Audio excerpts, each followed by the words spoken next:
Wisteria Waltz. Next time when flowers bloom, I want you to still be by my side.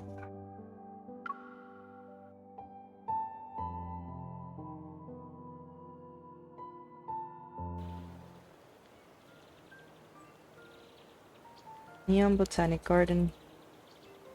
Sunlight streams through the window and pools at my feet as I carefully examine the rectangular glass tank suspended before me.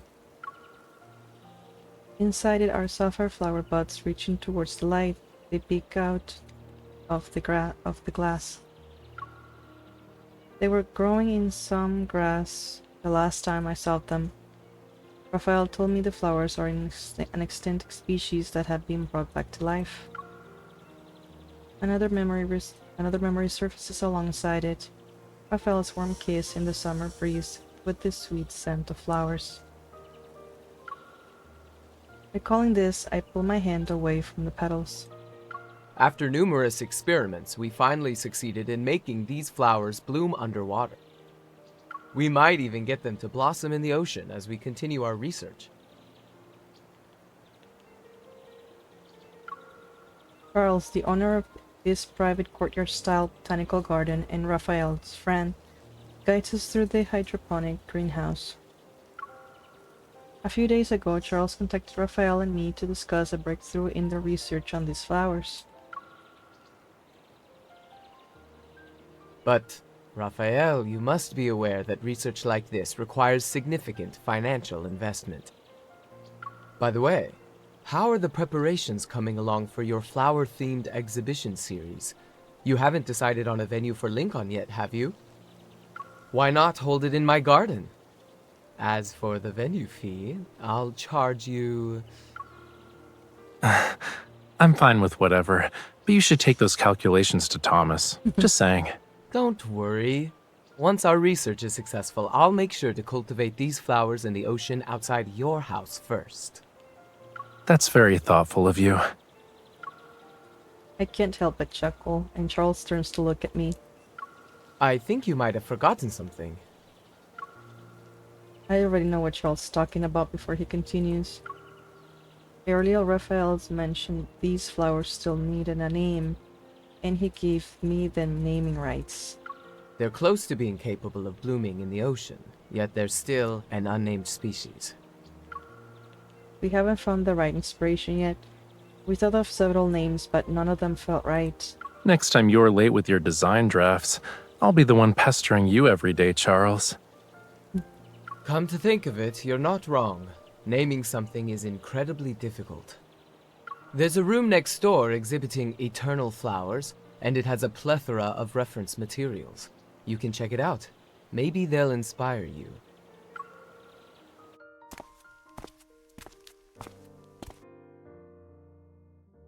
The exhibition hall is spacious with several display cases. Soft yellow lighting illuminates the eternal flowers, and each one is protected in a glass container. Queen of the Night thrives in warm, humid environments with a partial shade. The elongated petals are white. The elongated petals are brilliantly white and delicate, like the wings of a cicada. Even when it's preserved, this Queen of the Night appears remarkably lifelike. The flowers represent fleeting beauty. It's often used to express how beautiful things are and how quickly that beauty fades. Beauty is fleeting. Flower language, isn't it ultimately a reflection of human emotion? At some point, Raphael has picked up a booklet leaning against the side table it rested on. He flips through the pages. Anything can become a vessel for our emotions, especially something as romantic as a living flower. As I look at the Queen of the Night in the display case, my mind drifts to a dream I had last night. My weightless thoughts float before sinking into the dark ocean of my dream.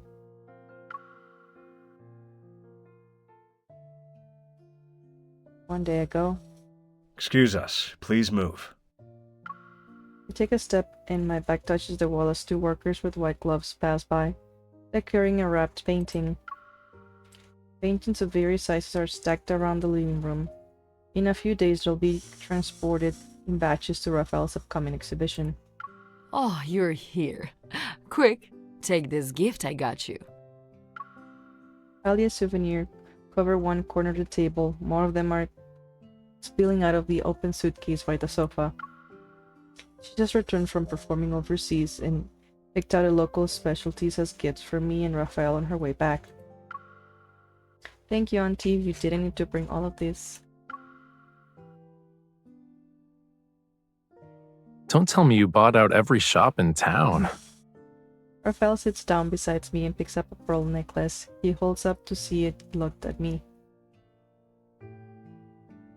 That place is famous for its pearls. I picked some out for my other friends too. By the way, Aiden's grandfather is getting older. He wants to return home and they're planning to fulfill his wish. That old man, huh? It's been a long time since I last saw him. I remember Aiden, the child who visited us during Raphael's birthday party. Raphael sits down the necklace and picks up a bracelet. He gently takes my hand and helps me put it on. Are you saying they'll return him to the ocean? Yes, the elderly wish to return to the sea. After all, that's the Lemurians' true home. I find myself absentmindedly touching the bracelet Raphael just helped me put on.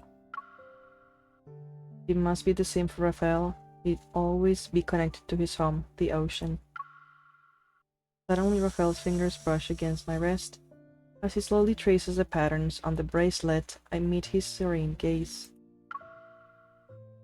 Aiden's grandfather will peacefully return to the sea, which means we helped him fulfill his lifelong wish. Don't be too sad about it, okay?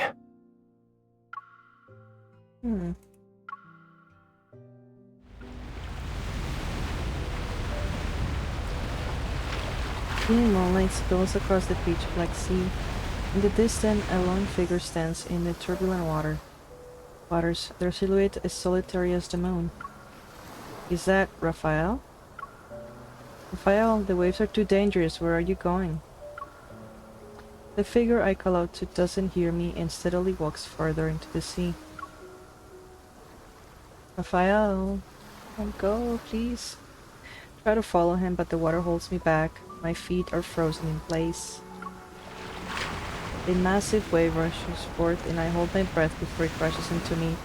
I'm knocked down. As the tide recedes, I find myself lying on a peaceful shore. Raphael has vanished into the sea as if he was never there, alone.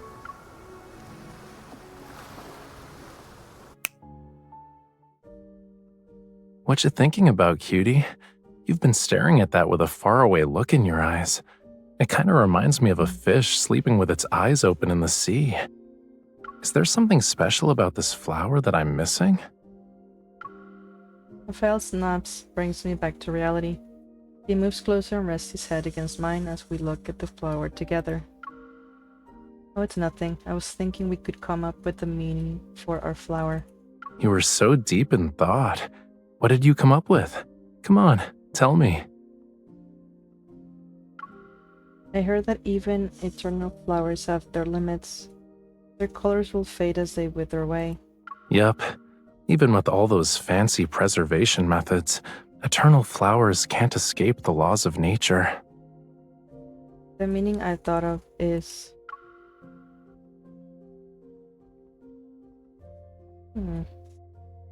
Things must come to an end, or being brave as things end.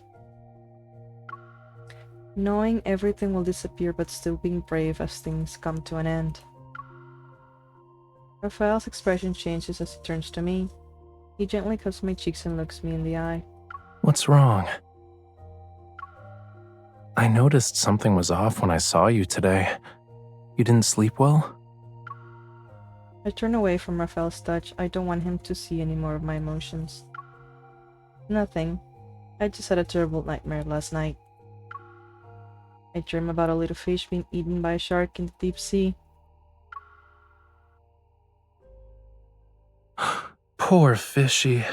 eaten by a big fish in the ocean, only to meet the same fate in a human's dream on land.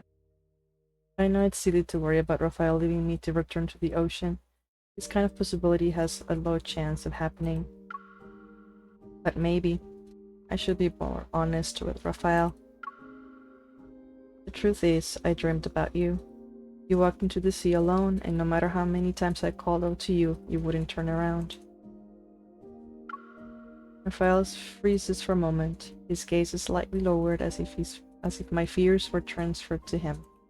That Raphael in your dream sucks. Tonight I'll scold him for being rude to you.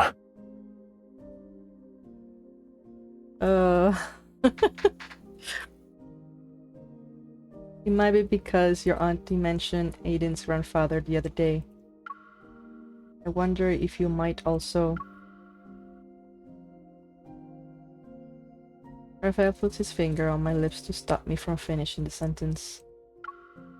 He rests his hand on my shoulder before gently embracing me. You looked distracted then, and I wondered if something was bothering you. Returning to the ocean is a Lemurian tradition, but not everyone is the same. Our hearts are bound to different things. I understand what it's like to wait for someone to keep their promise. That's why I only make promises I know I can keep. I know, that's exactly why I believe every word you say. Raphael brushes away the stray hair from my forehead, and his fingertips trail down my cheek. I can't promise I'll never leave this place, but I know with absolute certainty that I don't want to leave you. I feel the same way. Okay, let's not be so solemn. It was just a dream. I only want to tell you about it.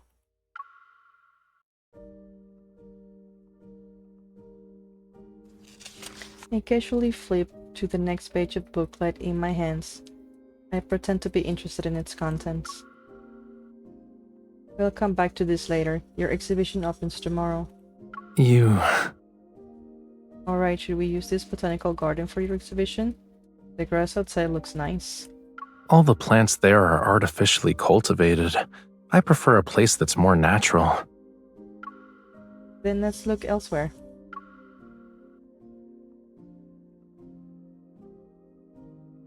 Just when I think I managed to get Raphael to stop dwelling on what I said earlier, he curls my face in his hands, and I end up looking into his eyes. I know you weren't exactly being honest when you decided to change the subject, but when you have these feelings next time, can you tell me about them in the same way you did today? When you start thinking about those things, I'll be by your side to support you. Will that make you feel better? It's really sweet. Okay. I'll be away for about 2 weeks because of the exhibition. If I keep calling you, you're not allowed to think I'm annoying. Okay? Okay. I playfully tap his arm. When have I ever thought of you as annoying?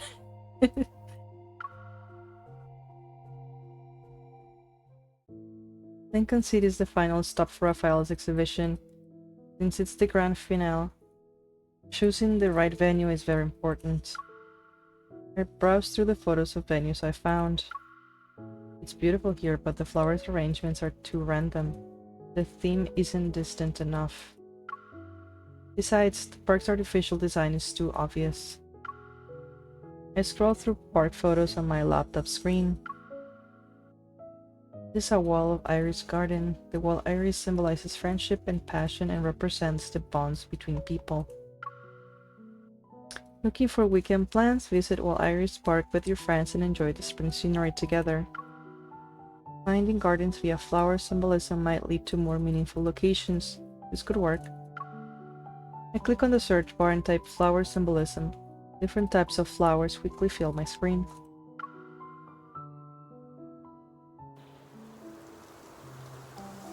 Soft grass cushions my steps as I make my way through the woods. In the distance I spot a lake. Its surface reminds me of a mirror. A railway track stands into the center of the lake and quickly disappears beneath the water. The scenery in the area surrounded by the forest is beautiful. This should meet Raphael's requirements. A few days ago, I found out about an old scenic area nearby that had been abandoned for years online. Now it's become one with the wilderness. As I walked deeper into the woods, I spotted a tourist train sitting at the end of the railroad track. The train's original paint has faded away to reveal the gray metal underneath. Having visitors take the train across the lake to enter the exhibition, that would be unique. We need to get someone to repair the train first. As for its exterior, it'll have to be redesigned. As I look across the lake, I notice the woods gradually taking on light purple hue. I can make out swaying clusters of wisteria.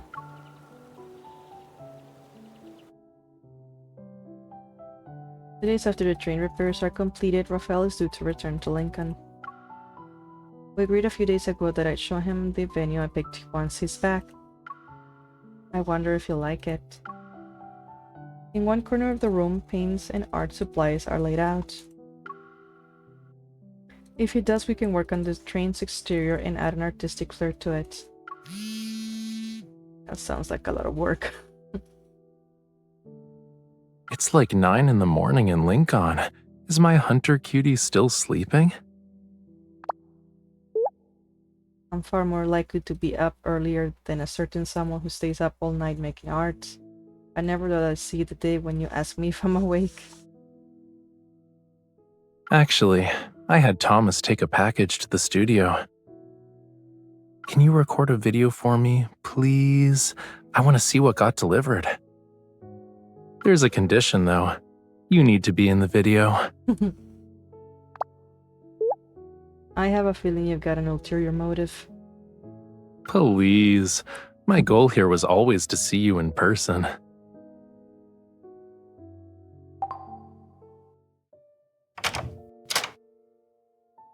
I open the studio door. Sunlight streams through the floor-to-ceiling windows and illuminates the tiny dust particles dancing in the air.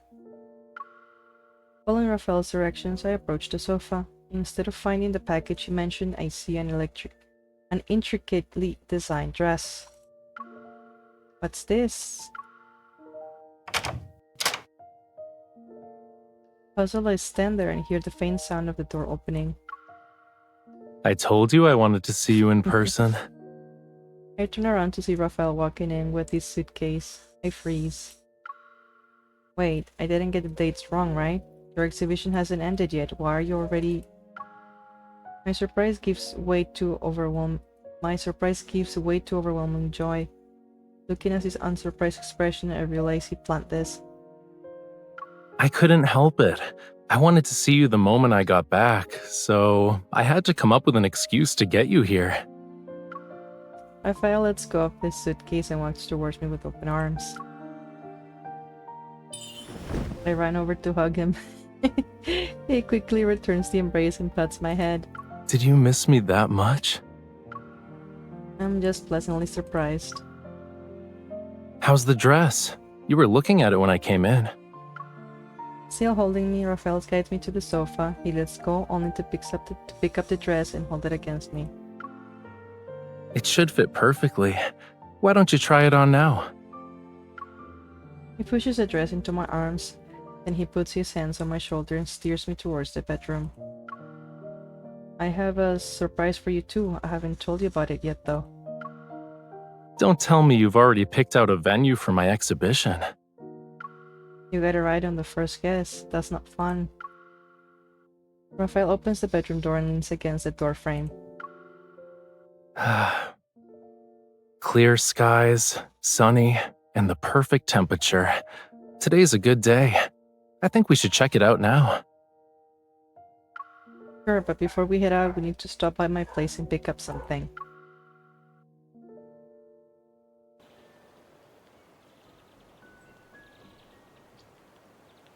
Soft music drifts through the car as Raphael sits in the driver's seat. He takes off his sunglasses and lightly twirls them in his hand. Through the window, I see the suburban forest, the lake in the distance peeks through the trees. I'm excited and nervous. We can drive into the forest ahead, just follow the tracks through the trees until they end. Have you been here before? Of course, I had to check it out myself.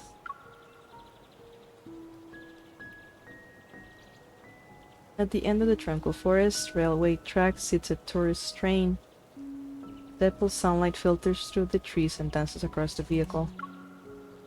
Raphael approaches the train. His fingers trail along its faded surface as his gaze follows the railway tracks across the lake to the opposite shore. Our destination is on the other side. We'll need to take the train to cross the lake. I walk to the back of Raphael's sports car, pat the trunk, and lean with both hands resting on it. I look at him. The train has been abandoned for a long time. Since it's old, I thought we could paint it together, make it look however we want. So those boxes you were being secretive about at your place have paints and art supplies. We take the supplies from the trunk and approach the train. Raphael pulls me in front of him. His hand covers mine as I hold the brush. What should we paint? Faded metal surface before me has become our canvas, but as I hold up the brush I find myself unsure. As this is a place I visited with Raphael. I look at the vast lake and imagine the train moving across its surface as glittering light scatters. The sea from my dream appears before my eyes. Maybe Raphael and I should paint a new one, an ocean full of life and light to take its place. I want to paint the sea with you.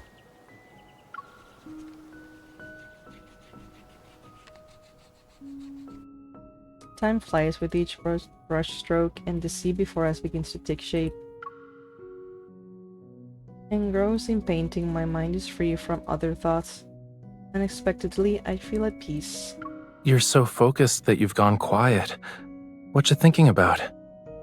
Nothing. I'm just letting my mind wander. Looking at the sea is always relaxing for me. I never knew painting it could feel the same way. Have you been stressed lately? Raphael probably remember what I said before. My fear that one day he might leave the land, which means he's leaving me. My brush pauses, even though the possibility feels unlikely. It still stirs quite uneasy in my heart. Sort of, but it's about something far in the future. Sometimes I let my thoughts wander too. Will seashells ever grow legs? What would happen if flowers could bloom forever? What does the end of the world look like? These questions might sound silly, so I don't talk about them. They're not silly. Each of those questions are cute. Have you ever shared these thoughts with anyone else? Nope. You're the first. And I slowly realized why I think this way. It's because I believe everything should have an ending. I'm always curious about those endings. I want to know them long before they arrive. We lower our brushes as the dark blue sea before us comes to life. Its waves surge. In our ocean swim two little fish. One is him and one is me. Cute. They happily switch their tails in the water. Everyone wants things to turn out well, don't they? I'm not different. But my perspective has started to change.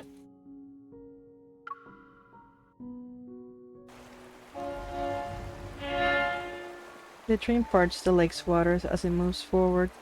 Crystalline waves splash the railway tracks, and each droplet sparkles like a pearl.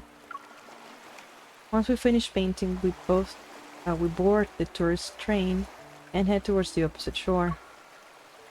Light pierces through the crystal clear lake, and the sky and water blend seamlessly. It's as if our train is traveling through a boundless ocean. You haven't finished what you said earlier. You're not curious about endings? Raphael sits beside me and alternates between gazing at the lake and sketching in his notebook. Of course I still am. But sometimes I think that what I believed to be an ending might not really be the end, you know? It's like how a river flowing into the sea doesn't actually end. The seawater will become rain and fall again. No one knows where the end is or whether things will end in the next moment. What we think has left us has just found another way to stay by our side. Maybe I should cherish the journey I share with the people around me, instead of searching for endings. Raphael turns to look at me, and his gait steps are reminiscent of the sea, one that promises warmth and safety. When he says the people around me, his gaze suddenly reaching out to soothe my heart. You're right, I might not know where the ending is, but I know it's not here. Just as I imagine, our little train glides across the sparkling water, as if to carry Raphael and me back to the sea. Raphael, look, isn't it just like the ocean? Yeah, this is the most extraordinary sea I've ever seen.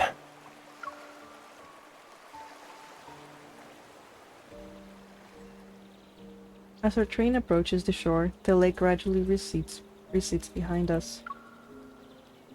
We venture deeper into the woods, and soft purple hues stretch as far as the eye can see. As I expected, a large wisteria grove unfolds before us. Wisteria. Flowering meadows stretch along both sides of the railway tracks. Traversing with endless sea of purple, our train passes cascading and swaying wisteria. A sweet floral fragrance fills the air as the train comes to a gentle stop before towering wisteria trees. I've been thinking we could build a platform where the train stops, candy style, to match your exhibition's theme. We can set up the autograph station here as well. Raphael jumps down from the train, holding his sketchbook, extends his other hand to me. Taking it, I land on the soft grass. We'll use this meadow for the main exhibition area. The installation art can be designed with a wisteria backdrop in mind. Raphael turns to a blank page on his sketchbook and begins jotting down his ideas. You have your heart set on this place? The space is perfect. The surroundings are peaceful. The scenery is beautiful. The deciding factor, of course, is that you chose it. Why wouldn't I have my exhibition here? The wisteria trees' thick branches stretch out to the side. Moving behind the trunk, he uses his sketchbook to part the cascading wisteria.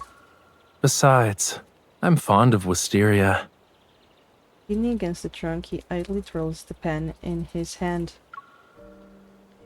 I haven't created the centerpiece for this exhibition yet, but I found my inspiration. You're going to draw right now? I can do a rough sketch. Moving the branches, I try to pick at Raphael's sketchbook, but just as I reach out, he quickly covers it up. Wait, I'll show you when I'm done. He's acting mysterious. It's fine, he's not going anywhere. Alright, I'll wait for you. Raphael seems skeptical because I agree so quickly. He turns away and his back now faces me. You better not be thinking about making me lower my guard before doing a sneak attack. I won't. I'm just trying to find the perfect angle for your pose. Sunlight streams through gaps in the flowering canopy as I hold up my phone. I'm trying to take a picture of Raphael while he's sketching.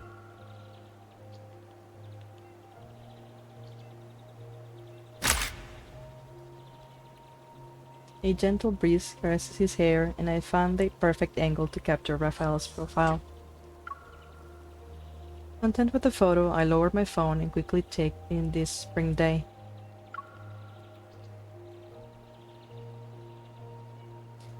As time flows between us, I stretch and notice Raphael's hand is slowing down.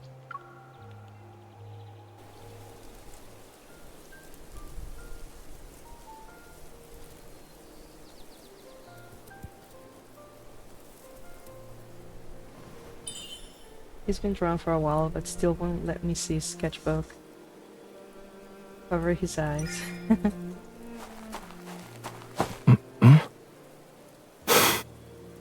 Sometimes Wisteria spirits pretend to be human to scare people. Then mischievous hands appeared.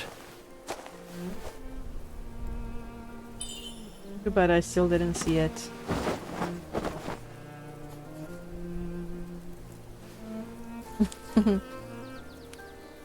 Elegance. I knew you couldn't resist trying. Gotcha, cutie. Pick up phone. Let's go. You should. Oh, that text is too fast.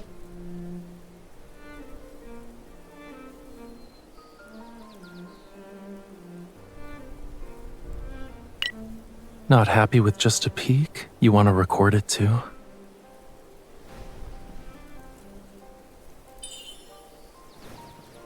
But your phone is facing me.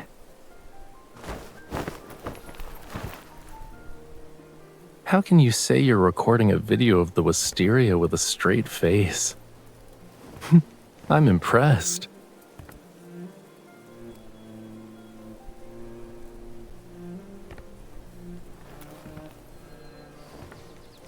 Oh, he really looks good here.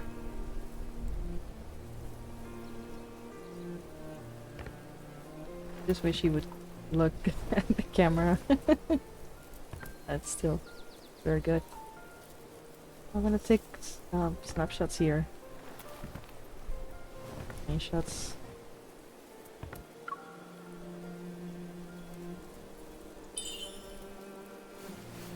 An artist isn't a camera. What's on the paper isn't always what the eye sees. Maybe I'm drawing a love story. You're just messing with me. Then you should give the artist some space so he can finish sooner. Just saying.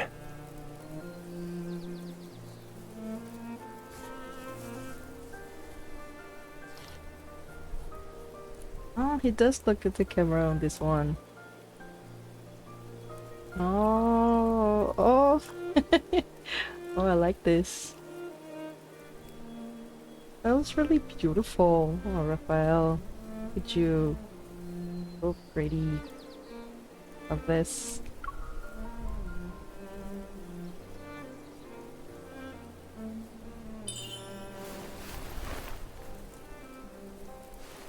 Are you sure?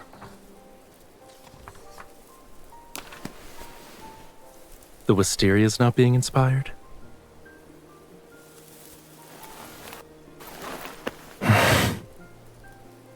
What we're doing is giving the Wisteria a new source of inspiration.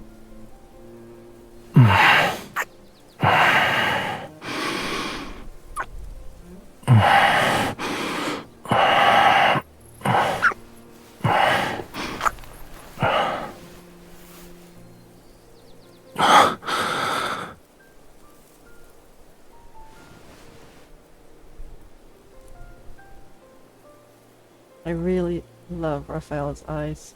It's so beautiful.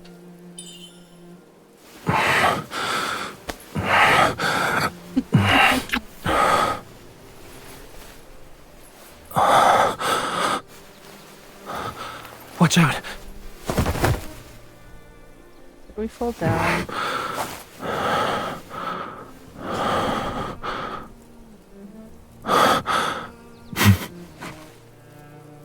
Done filming? The Wisteria tells a fantastical tale of devoted, gentle love.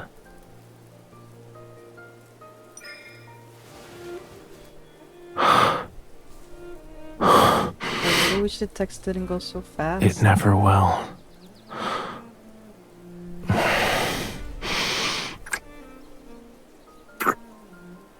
In this story, the Wisteria represents our precious moment. Oh, I love that. So beautiful.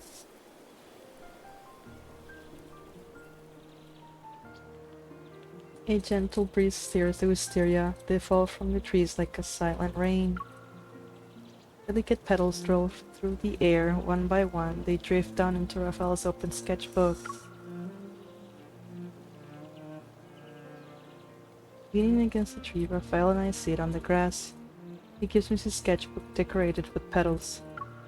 Since it's a flower exhibition, I think paintings of flowers are the best option. On the page, a sapphire flower unfurls its slender petals. It's so lifelike under the draped light that it seems to be blossoming before my eyes. While you were preparing for the exhibition, I did some research on learning when flowers bloom, how they grow, and what they symbolize. Raphael wraps his arms around me. He rests his chin on my shoulder as we look at the drawing. What does wisteria symbolize in the language of flowers?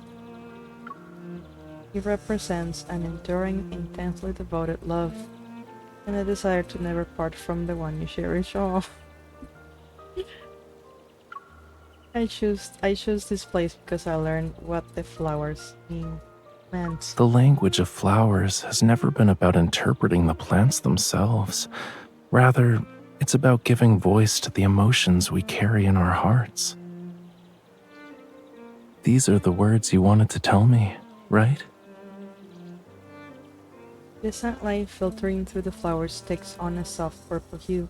As I meet Raphael's gaze, my heart races. I nod. You said before that you were worried about me leaving. I've also thought about it. Because if I left you, it would mean that you had left me. You better not leave. Before I told you about my fears, I was hesitant about whether to bring it up. I never expected you to have the same worry. Well, it was difficult to bring up in the first place, but it doesn't matter now. What I know for sure is that, even if it happens, I'll be by your side every day until then.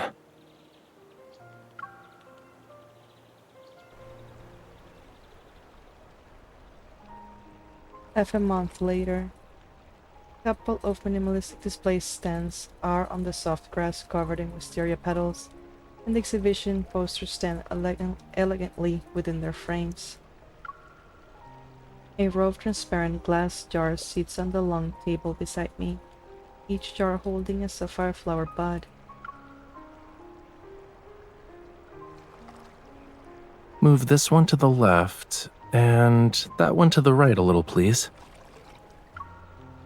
Holding a glass jar in each hand, I meticulously adjust their position according to Raphael's instructions.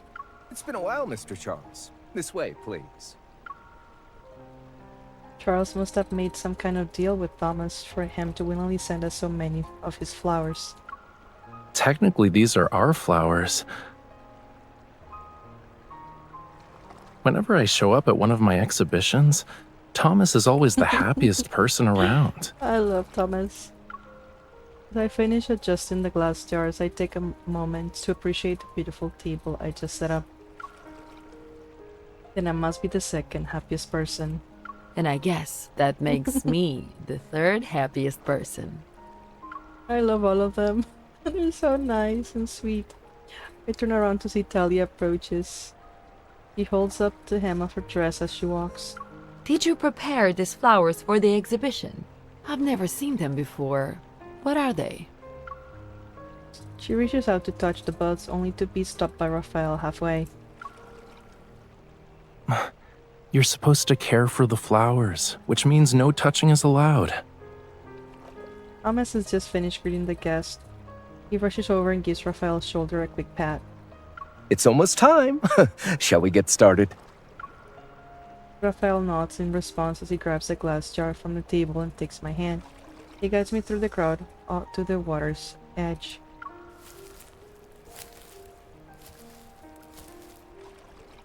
The chatter subsides. People peek with curiosity.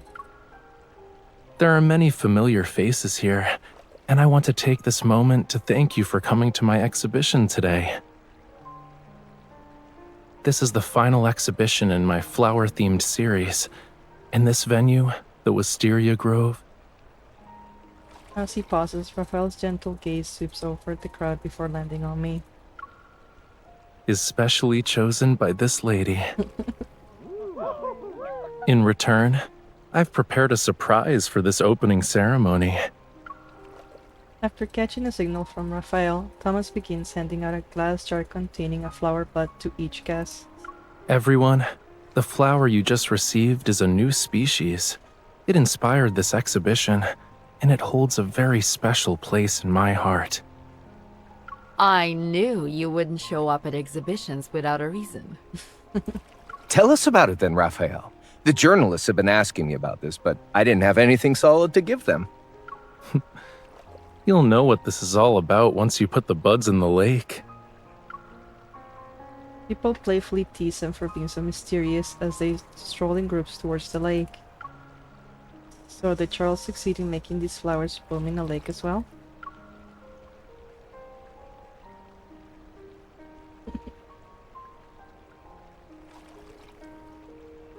Raphael clenches my hand. We stride across a wet, soft meadow and stop at a lakeside where no one is around. I don't know. I guess we'll have to see for ourselves. We bend down and lift the glass lid of the jar. Together we pull out the bud with soil still clinging to it. Dipping our hands into the cold lake water up to our wrist, we completely submerge the bud. Through the refraction of light and shadow, a hint of sapphire blue faintly ripples in the water. Slowly the bud unfurls its slender petals. Raphael, look! Underwater?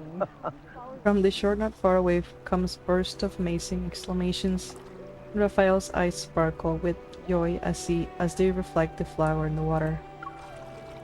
Yes, our flower has bloomed. If it can bloom in lake water, it will be able to bloom in seawater. With the distance so close, we look at each other in silence. The fragrance of the flower underwater seemingly permeates into the air.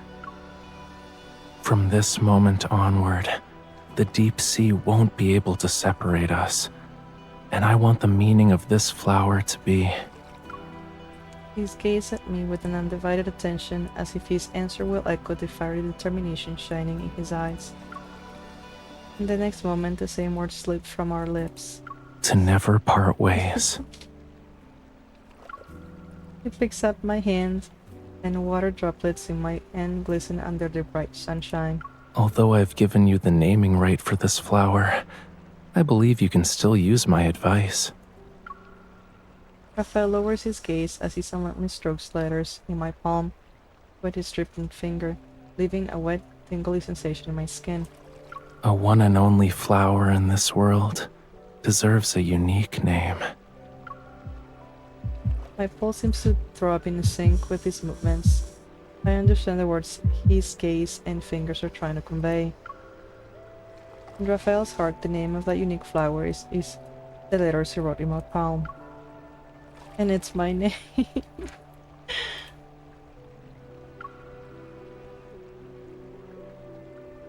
Aw, that was sweet. All these memories were super sweet, cute.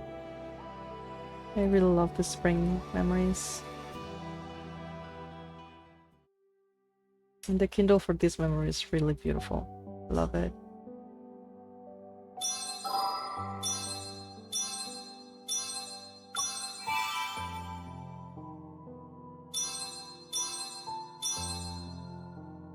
Okay, so I finally finished watching all 5 of them. Beautiful. Love them. Alright, that'll be all.